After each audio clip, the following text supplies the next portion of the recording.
வழங்குபவர்கள் Paces Pay, secure digital payments with multiple features and great success rate.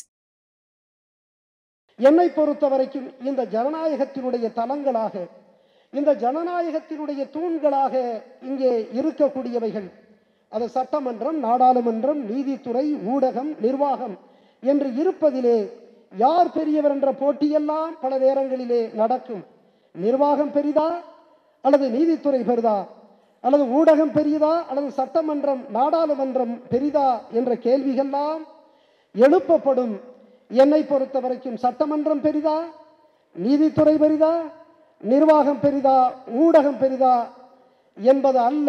இங்கே பெரியவர்கள் இந்த நாட்டினுடைய கோடான கோடி எளிய மக்கள்தான். இவர்கள் அத்தனை இந்த தளத்தை காட்டிலும் பெரியவர்களாக நான் கருதுகிறேன். எங்கே பிரச்சனை என்று சொன்னால், உண்மையிலேயே பெரியவர்களாக இருக்கக்கூடிய எளிய மக்களுக்கு தாங்கள் பெரியவர்கள் இல்லை, தாங்கள் வல்லமை உள்ளவர்கள் இல்லை என்கின்ற எண்ணம் இருக்கிறது அல்லவா? அதுதான் இங்கே தடையாக இருக்கிறது. நான் ஒரு 30 ஆண்டுகளுக்கு முன்பாக ஒரு துணை கலெக்டராக என்னுடைய பதவியை தொடங்கிய காலத்தில் அங்கே சாதாரண கிராம எளிய மக்கள், உழைக்கக்கூடிய மக்கள் எல்லாம் ஐயா என்பார்கள். ஐயா என்றால் கூட சாரினுடைய தமிழ் பதமாக அதை நான் எடுத்துக்கொள்ளுவேன். அதை தாண்டி துறை என்பார்கள், எஜமான் என்பார்கள், சாமி என்பார்கள். உள்ளபடியே துறை, எஜமான், சாமி எல்லாமே மக்கள் தான் என்பதை அந்த மக்களே உணராமல் இருப்பது எனக்கு வேதனையாக இருக்கும். அன்பிற்குரியவர்களே, நான் எதற்கு இந்த நேர்மையில் இவ்வளவு தீவிரத்தன்மையோடு இயங்கி இருக்கிறேன் என்று சொன்னால், நம்முடைய நாட்டில் இருக்கக்கூடிய கோடான கோடி எளிய மக்களினுடைய மேம்பாடுதான் ஒரு ஜனநாயகத்தினுடைய சிறப்பு அம்சமாக அமையும். நான் மதுரை மாவட்டத்தில் ஆட்சித்தலைவராக இருந்து 2012 அப்பொழுது என்னிடத்திலே ஒரு மனு வருகிறது. அந்த மனுவை பார்த்தவுடனே அதிலே அபாயம் இருக்கிறது என்று நான் புரிந்து கொண்டேன். அந்த அபாயம் வேறு ஒன்றுமில்லை, கிரானைட் சுரங்கங்களிலே முறைகேடு முற்றாக நிறைந்திருக்கிறது என்று அங்கே குறிக்கப்பட்டிருக்கிறது. அதை ஆய்வு செய்ய வேண்டும் என்ற அந்த கோரிக்கை இருந்தது. எனக்கு தெரியும், என்னுடைய துணைவியாருக்கும் தெரியும், அதை ஆய்வு செய்தால் என்ன ஆகும் என்று எனக்கு தெரியும், நிச்சயமாக தெரியும். நான் அங்கே மேலூர் பகுதியிலே இருக்கக்கூடிய அந்த கிராமங்களிலே இந்த கிரானைட் சுரங்கங்களிலே நான் ஆய்வு செய்தால் 24 மணி நேரத்தில் எனக்கு என்ன நடக்கும் என்று எனக்கு தெரியும். இப்பொழுது என்னுடைய பிள்ளை திலீபன், அவன் 10ஆம் வகுப்பு போக போகிறான் ஒரு வாரத்தில். எனவே அவனுடைய கல்வி 10ஆம் வகுப்பிலே அவனுடைய கல்வி என்பது எந்த குழந்தைக்கும் ஒரு முக்கியமான ஒரு நிலை. எனவே நான் எப்படி முடிவெடுக்கிறது? நான் இந்த மதுரை மாவட்டத்தினுடைய ஆட்சி தலைவராக தொடர வேண்டும், என்னுடைய பிள்ளை, என்னுடைய மகனுடைய கல்விக்கு பாதிப்பு இல்லாமல் பார்த்து கொள்ள வேண்டும் என்று சொன்னால் நான் மேலூர் பகுதிகளுக்கு செல்லக்கூடாது, அந்த கிரானைட் சுரங்கங்களுக்கே செல்லக்கூடாது. நான் பார்க்கிறேன் என்னுடைய நலன் பெரிதா, என் சமூகத்தின், என்னுடைய நாட்டினுடைய நலன் பெரிதா என்று நான் எண்ணுகிறேன். என் நலனை காட்டிலும் என் சமூகத்தின், என் நாட்டினுடைய நலன்தான் பெரிது என்று அங்கே மேலூர் பகுதியிலே இருக்கக்கூடிய அந்த கிரானைட் சுரங்கங்களிலே ஆய்வு செய்கிறேன். ஆய்வு செய்து அறிக்கையை அளிக்கிறேன். அதிலே பேரிழப்பு என்று நான் குறிப்பிட்டது கொஞ்சமல்ல அன்பிற்குரியவர்களே, 16,000 கோடி அரசுக்கு இழப்பு என்று நான் அங்கே குறிப்பிட்டேன். அறிக்கை அளித்து 24 மணி நேரத்தில் மதுரை மாவட்ட ஆட்சித்தலைவர் பதவியிலிருந்து என்னை தூக்கி எறிந்தார்கள். அது நடந்தது. எங்கே இருந்தார்கள் தெரியுமா? இன்னொரு மாவட்டத்திற்கு கலெக்டராக என்னை பணி அமர்த்தல் செய்யவில்லை, ஒரு துறையினுடைய தலைவராக என்னை போடவில்லை. மாறாக என்ன செய்தார்கள் தெரியுமா? என்னை இந்த இடத்திலிருந்து ஒரு 100 மீட்டருக்கு அப்பாலே இருக்கக்கூடிய கோஆப்டெஸ் என்கின்ற ஒரு நிறுவனம், அது ஒரு கூட்டுறவு அமைப்பு. அது எப்படிப்பட்ட அமைப்பு தெரியுமா? 15 ஆண்டுகளாக நட்டத்தில் இயங்கக்கூடிய ஒரு நிறுவனம். ஏற்கனவே ஒரு 1200 1300 பேர் இருந்த அந்த இடத்திலே அது நட்டத்தில் இருந்த காரணத்தினால் ஒரு 600-700 பேரை வெளியே விஆர்எஸ்ஸில் அனுப்பக்கூடிய நிலையிலே இருக்கக்கூடிய ஒரு நிறுவனத்திற்கு என்னை போடுகிறார்கள். நான் இங்கே வந்து பார்த்தால் மோசமான நிலை. நான் அவர்களிடத்திலே கேட்டேன், நான் நெசவாளர்களை பார்க்க வேண்டும்.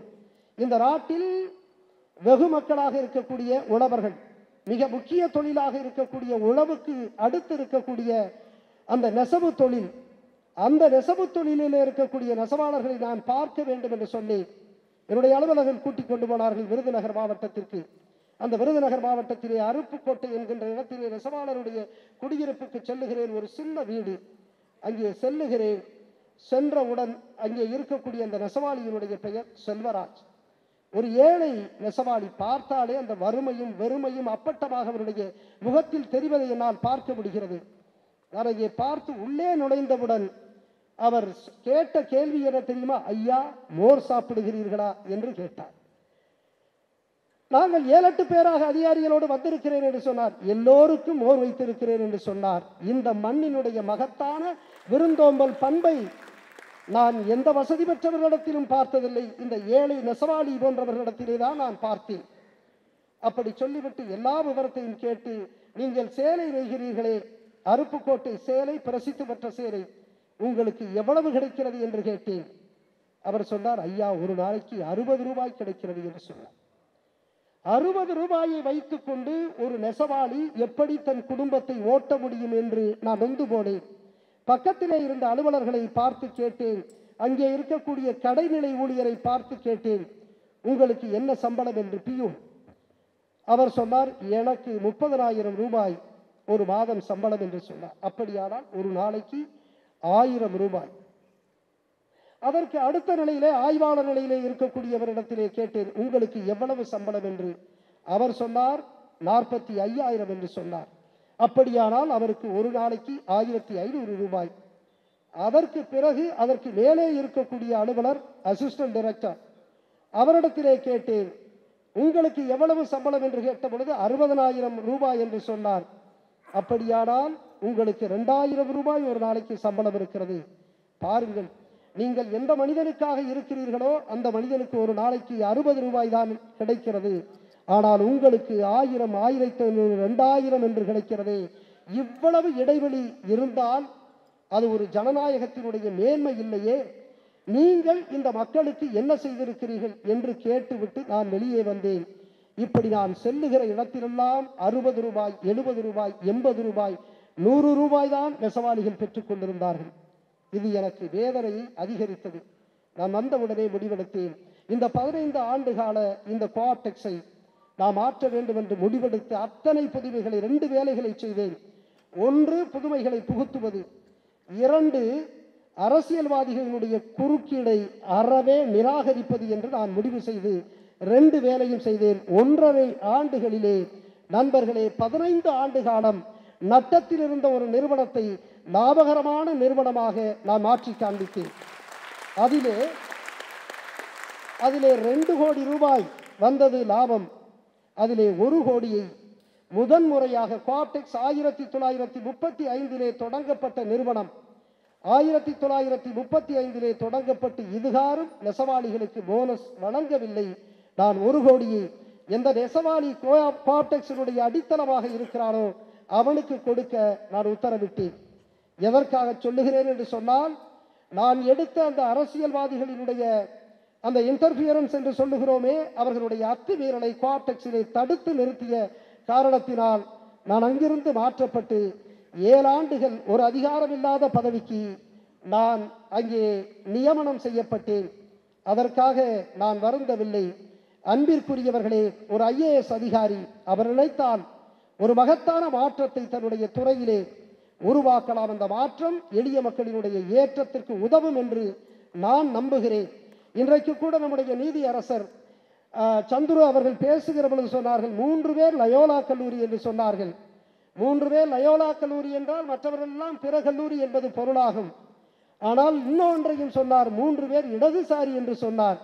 இடதுசாரி என்றால் மீதி பேர் வலதுசாரி என்று ஆகிவிடும். நிச்சயமாக நாங்கள் சொல்லுகிறோம், ஜனநாயக சக்திகளுக்கு எதிராக இருக்கக்கூடிய பாசிச சக்திகளை எதிர்ப்பதற்கு எம்முடைய இளைஞர்களை நாங்கள் தயார் செய்வோம் என்பதுதான் உண்மை. எனவே அன்பிற்குரியவர்களே, ஒவ்வொரு மனிதனும் அரிஸ்டாட்டில் சொல்லியதைப்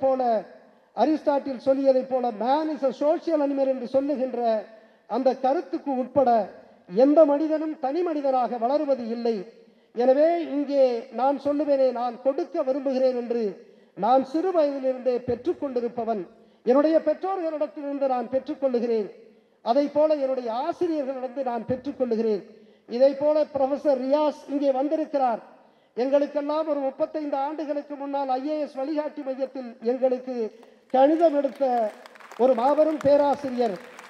அவரை போன்றவர்களிடத்திலே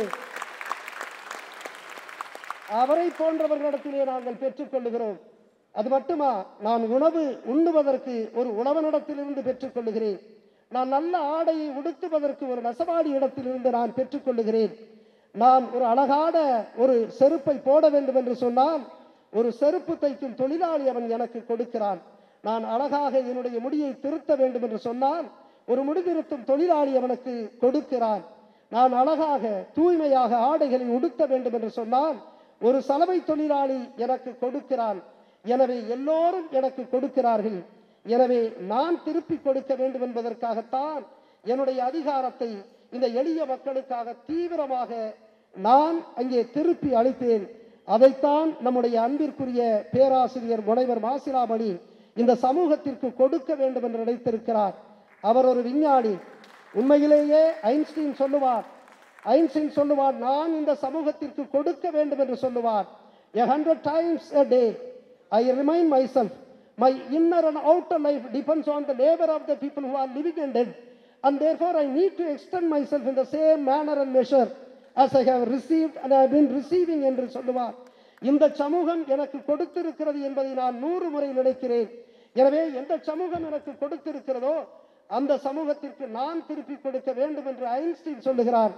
அதைத்தான் அந்த விஞ்ஞானி சொல்லுவதைத்தான் இந்த விஞ்ஞானியும் இன்றைக்கு செய்து காட்டியிருக்கிறார்.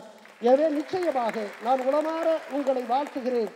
நிச்சயமாக நான் மீண்டும் மீண்டும் சொல்லுகிறேன், இந்த ஜனநாயகத்தினுடைய தூண்களாக, ஜனநாயகத்தினுடைய தளங்களாக இருக்கக்கூடிய அது நீதித்துறையாக இருந்தாலும் நிர்வாகத்துறையாக இருந்தாலும் சட்டமன்றம் நாடாளுமன்றமாக ஊடகமாக இலக்கியமாக இருந்தாலும் நாமெல்லாம் மிகச்சிறந்த பங்களிப்பை செய்ய வேண்டும்.